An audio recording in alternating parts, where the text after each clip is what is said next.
This episode of the Golf Gambling Podcast from the Sports Gambling Podcast Network is brought to you by Edge Boost, the bank account built for bettors. Sign up today at edgeboost.bet, promo code SGPN, and get a free Refs or Terrorist t-shirt. Claim your shirt at sportsgamblingpodcast.com/refs. We're also brought to you by NYRA Bets. Get your $25 free bet for the Belmont by going to nyrabets.com/SGPN25. Stanley Cup and the NBA Finals are here this week. You can get all of SGPN's free picks and podcasts with the SGPN app.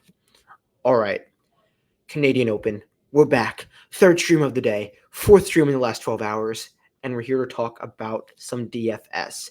Obviously, Rory McIlroy leads the way at 11-9, followed by Ludi and Corey Connors. The question is, to Rory or not to Rory? I really do think I've been very adamant with the yes, Scotty. Yes, you play Scotty. Yes, you play Scotty. I think there's a world in which we fade Rory successfully this week. Why is that? I think this is a tune-up week. I think he's here to get the reps more than anything. Is it a Rory golf course? Yeah. Is he going to play good golf? Yeah. But that T9, that T16, he has far more of that equity than Scotty Scheffler does. Scotty doesn't go along finishing T19 in these weaker events. Rory, yeah, he definitely does. And I think there's a real world for him to do that.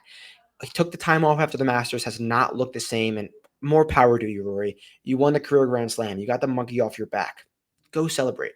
Don't worry about the Canadian Open. We're going to be fading you. Now that poses the question, what do we do next? Do we go with Ludwig? Do we go with Corey Connors? Do we skip this range entirely? I think we go with Ludwig Aubert at 10,500. We'll build the lineup as we go.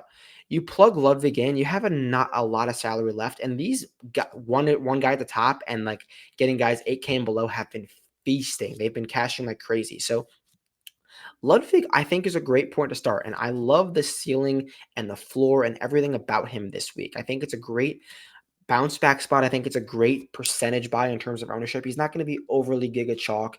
People are kind of iffy about Ludwig, and he's coming in off of his best iron week since his win at Torrey Pines, which is a great plus because he's been hitting his irons so poorly. Backdoor T20 at the Memorial, which isn't the best week you could look for, but it's momentum and it's good golf in a weak field. You're asking Ludwig to beat just a few mediocre golfers outside of the top 5 players. So I think Ludwig is the play. I'm kind of out on Corey Connors. I think it's a decent fit for him, but he's going to be chalky. He's expensive, and there's just a lot of pressure. So let's talk about this 9K range. Shane Lowry is going to play good golf this week. Shane Lowry is going to hit the ball well. He's going to give himself a ton of looks. Now, how many putts is he going to make? I'm not chasing the putter. I think he's a better DFS play than bet. Outside of like a top 20 bet, I think is good. But I just cannot trust him to make these. Oh, I didn't mean to do that. I cannot trust him to make all these 10 feet putts. I really, really can't. So, but I do like him in terms of DFS. I'm not sure if we're going to plug him in yet, but I'm going to go through this range. Bob Mack, I think, is a bit expensive. Taylor Pendrith is playing good golf. He's striping. It led the field on approach at the Memorial. With that being said, he's very expensive for what Taylor Pendrith brings to the table, and he's going to be very, very chalky. So I'm out. Sungjae Im, I think, is a good price for him. Although he's not playing good golf, he's driving it really well. He's been hit or miss with the putter. The irons have been so bad, but around Lowry, Pendrith, Mitchell down here, Clan, Sungjae is going to be a tad forgotten. I think Sungjae is a great second man in. He gives you all the backdoor T5 equity in the world, and I think he's a good click. So I'll put Sungjae in there right now. We're left at 75 per player. And then Sam Burns, Harry Hall, Keith Mitchell, Luke Clan. If I had to pick one of these guys, it's probably it's between Harry Hall and Keith Mitchell. I think I like Keith Mitchell a little bit better just because he's $100 cheaper and he's been more consistent than Harry Hall. But I do like both of these guys a lot. I don't love Clanton. I think that you're going to get a much better price on him as the season goes on. And this isn't the worst course fit for him, but there's going to be some better course fit and fields for him. And I would love Luke Clanton, $8,800 at the Rocket Mortgage or at the 3M Open, then the 9K in his PGA Tour debut. All right, 8K range, we have Mackenzie Hughes down to Rasmus Højgaard.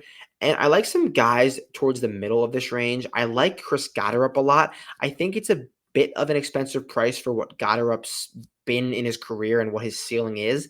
But what we're asking at this TPC Toronto is really elite driving with decent middle irons, and hopefully get hot with the putter. Chris Goddard's used to playing in the north. He's used to the bent grass, and he played good today at US Open qualifying. So I like Chris Goddard, $8,300. I also like Max Homa right below him. Max Homa's been better. He's not been great. He's been better. He's had some really good ball striking rounds. He's had some really bad ball striking rounds. But the pieces are on the table. The pieces are coming back into fruition. And at $8,200 in a weaker field, I think we can definitely make some noise with that. Towards the top of this 8K range, I don't love it. The Canadians are going to be a bit chalky, and they're a bit expensive for what we're getting. Wyndham Clark is extremely broken. Thorbjorn Olesen, he's expensive, but he's going to make the cut, and he's going to finish inside the top 25, top 30. So if you think that's worth it, then grab him at $8,700. Kurt K, good price, really high ceiling, really low floor. So he's a bit risky, but he could come to fruition. I think I want to make my K in my hay in this Homa and Goddard range. I'm going to sprinkle them both. And towards the bottom, I cannot trust Rasmus Højgaard. The short game is so bad. If I'm going to go with a Højgaard, I'm going to go with Nikolai at what's his price? Let's see what Nikolai, because they give you the exact same ceiling, the exact same floor. Nikolai's $600 cheaper. He's going to be my third man in the lineup because we know what his ceiling is and we know what he can do. There's no reason for me to go to Rasmus at $600 cheaper when we're getting the exact same golfer for that much more. So we have $7,500 to work with. We have 3 more names to click. Let's get in the 7K range. Before we close it off, I have to tell you quickly, Edge Boost, the first ever bank account built for bettors, ensuring all gambling transactions are legalized and processed. No usage fees, no minimums, 100% approval for all betting deposit. EdgeBoost.bet. Promo code SGPN. And if you sign up this week, you'll get a free Refs or Terrorist t-shirt, sportsgamblingpodcast.com/refs to claim your free shirt. Underdog Pick'em is here. The longer the NBA Finals goes, the longer the bonuses get with their extender bonus. Sign up with code GOLFSGPN to claim your special pick, plus first time deposit offer up to $1,000. Underdogfantasy.com, promo code GOLFSGPN. Okay. Back to the 7K range, back to getting these last 3 names in our lineup. Let's bring the screen back up. We have Thomas Dietrich up to 79. We'll split this into 2. We'll go Tommy Dietz down to Sahith Theegala. So we have Thomas Dietrich, Davis Riley, John Kiefer, a guy who is on the Corn Ferry Tour and played really well in Canada last year. And he screams, makes no sense. No one knows who he is. Bang. 5 under in the first round and finishes T19, T9. That's what this guy screams like. Why is he priced this high? And then he plays all right. I like Jake Knapp. Jake Knapp, $7,800, a cheap price on a golf course where you can really drive it well. Well, Jake Knapp's outright number 100-1. I think Jake Knapp's a sneaky good play this week. I kind of want to deep dive him a little bit more, but I like him in DFS. I kind of like him in all markets. The driver's been hit or miss. The approach has been hit or miss, but we know what his driving ceiling is. So I'm definitely in on Jake Knapp in DFS and maybe in a top 20 market. Then you get some really solid golfers down towards the middle of the 7K range. Gary Woodland, high-end driver. Ryan Fox playing such amazing golf and played well in Canada last year. I love it. But my favorite play in this 7K range is definitely Alex Smalley. I do not think Alex Smalley has a chance to win the golf tournament. I think he's a lock to finish inside the top 25. Alex Smalley, this course fits his game tremendously. He's going to drive it long. He's going to drive it straight. And we know what he could do with the middle irons and hopefully get hot on the greens. He prefers Bermuda grass, but I think Smalley will definitely pay you off at $7,600. So now we have 75 to work with. So we're definitely going to look at some more guys in this range. Nick Norgard-Muller, sneakily going to be chalky at 75. You never want to go with a chalky guy at 75. Matty Schmid rates out really well, but also going to be garnering some chalk after what he did at Charles Schwab. Sahith Theegala, Ben On, going to go under the radar, and we know what their ceiling is. It's a winning ceiling. And when they're going to be cheap, they're not going to be clicked too often. I think you sprinkle one of these 2 guys. And I think you could just flip a coin. I think one of them will finish at the top 10, and it's just going to be up to you to decide who you want to do it. If you're running a ton of lineups, sprinkle them both. Don't play them both in the same lineup, but I think Sahith and Ben On have that high ceiling to finish at the top 10. Towards the bottom of this 7K range, Everett Grand Warren just played so well at qualifying. I think he shot 12 under over 36 holes, which is saying something.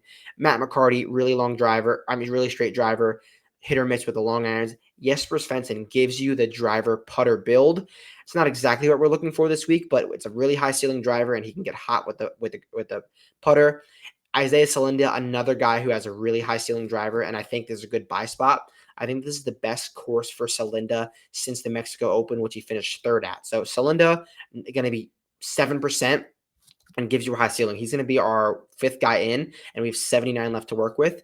We're going to go through the 6K range and talk about a few guys that I possibly like, and then go back and click the last name in this lineup. Justin Lauer, big birdie fest merchant. And this, by big birdie fest, I mean bigger golf course. You have to hit some middle to long iron, not just wedges, but you still have to make birdies. That's what we have here. So I think Justin Lauer is a great play at 69. He honestly might be my last guy in the lineup. Towards the middle of this 6K range, Patrick Fishburne makes a ton of sense. He's striping the ball off the tee. The irons have not been great, but he's proven to get into the mix time and time again. So I'm definitely down for Patrick Fishburne. Matthew Pavone slowly showing signs. Golf course, we have to drive it long and straight. That's where he plays his best golf. And this is what you have to do here. And these landing areas are fairly benign off the tee. So I like Pavone. David Ford, 6,600 by the ceiling of the young stud. High dog player, PGA Tour U #1. We know what he could do, bursting out in the scene, playing with some confidence. I like him far better than Luke Clanton. Towards the bottom of the 6K range, Jackson Zuber and Kevin Velo, I really like. Jackson Zuber was leading the field off the tee at the Colonial for the first 3 rounds. Then he had a bad round 4. Velo has gotten to the mix already this year, and he played really well in U.S. Open qualifying. I do think he's going to make the cut. And I don't really think you have to go too much further deeper down here. Cristobal Del Solar gives you a really high driving ceiling.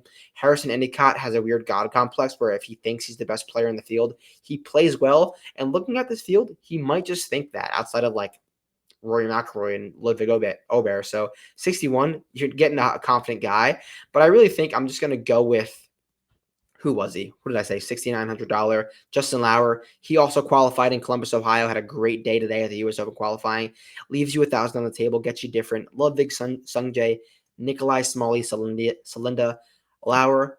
That sounds like a 6 of 6 to me. And hopefully it is to you. So thank you for tuning in. Thank you for watching the stream, and you know where to find me. Next week, we have the U.S. Open. Ton of content coming your way, and I'll catch you guys then. So leave a comment. Catch you in a week. Peace out.